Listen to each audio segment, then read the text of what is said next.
हमारे समझ में बात आएगी। मनुष्य एक विचारवान प्राणी है। वो विचार करता रहता है, विचारवान है और काम करता है तो उसे दिन भर तनाव होता है, थकान लगती है। कभी पत्नी से झगड़ा, कभी मित्र से झगड़ा, कभी ऑफिस में झगड़ा, क्या कहीं तनाव, कहीं ये करना है वो करना है, और आपकी चेतना थक जाती है। तो आपको रिलैक्सेशन चाहिए और रिलैक्सेशन में आराम मिले तो हमारी सहज धारा होती है, हमारे ऊपर ग्रेविटेशनल फोर्स लगता है, अधोगामी शक्तियां ऑलरेडी काम करती है पहले से ही। तो हमको सहज होता है कि थोड़ा सा नशा करेंगे, रिलैक्सेशन मिलेगा। तो हम दूसरे तल पे चले जाते हैं। विचारवान तल है, ऊपर का तल निर्विचार का तल है और नीचे का तल विचारहीन तल है, पशुओं का तल है। और उस पर आपके संस्कार और आपकी शक्ति भी अधोगामी है, गुरुत्वाकर्षण बल लग रहा है, तो आप नीचे के चक्रों पे भगते हैं। तो पशु होने में ज्यादा समय नहीं लगता। तो फिर जो नशा आप करते हैं, आप पशुओं के जगत में पहुंच जाते हैं। आप सोचते हैं शराब पिए हमको आराम मिल गया, लेकिन सवेरे उठते हैं तो शरीर भारी भारी रहेगा, आपका अंग डैमेज हो रहा है। कोई भी नशा करते हैं, नशा करने के बाद में आपके शरीर पर उसका दुष्प्रभाव आना ही आना है।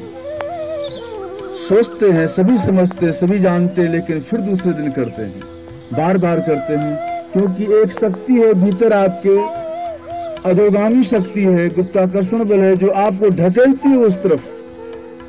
दिन में आप सोचेंगे होश भर से भरे रहेंगे, लेकिन शाम को जैसे होगा शराब का नशा, आपको फिर ढकेल करके मधुशाला में ले जाएगा। आप नीचे की तरफ भगते हैं और इस तरह से लाख प्रतिज्ञा करेंगे तो नशा छूटता नहीं।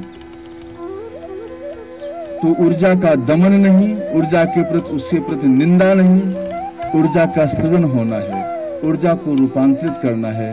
और ऊर्जा को रूपांतरित करने का एक ही मतलब है कि जो ऊर्जा नीचे की तल पर बह रही है उसे ऊर्ध्वगामी बनावे, अपने मस्तिष्क की तरफ, ऊपर की तरफ उठने लगे तो दूसरा नशा मिलने लगता है, वो परमानंद का, भीतर का नशा मिलने लगता है, भीतर का आनंद मिलने लगता है, जिसे हम ध्यान कहते हैं। लेकिन ये कैसे हो, हम कैसे अपनी ऊर्जा को ऊर्ध्वगमित करें?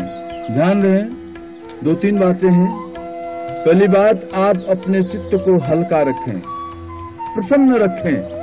जितना ही गंभीर चित्त होगा उतने ही अपराध आपसे होंगे। या तो आप काम वासना में जाएंगे या तो आप नशा में जाएंगे। गंभीर चित्त का व्यक्ति कामी होता है, नशाखोर होता है।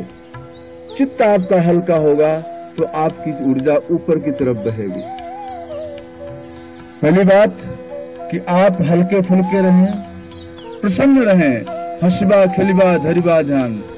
दूसरी बात कि आप क्रिएटिव बने, सृजनात्मक बने। गीत आता है तो गीत गावें, कविता आती है तो कविता लिखें, चित्र आता है तो चित्र बनावें, भजन आता है तो भजन करें। ध्यान जो भी आपको आता है उसमें डूबने का प्रयास करें, आपका कृत्य ही आपका ध्यान हो जाएगा। और तीसरी बात कि जरा अपने परिवार में ज्यादा समय दें। परिवार के बीच, पत्नी और बच्चों के बीच हंसें, बोलें और एक मैत्रीपूर्ण वातावरण रखें। इन सब से चित्त आपका हल्का होता है, रूपांतरित होता है। ये सब जब आएगा बदलाव तो धीरे धीरे आपके ध्यान की तरफ ऊर्जा बहेगी।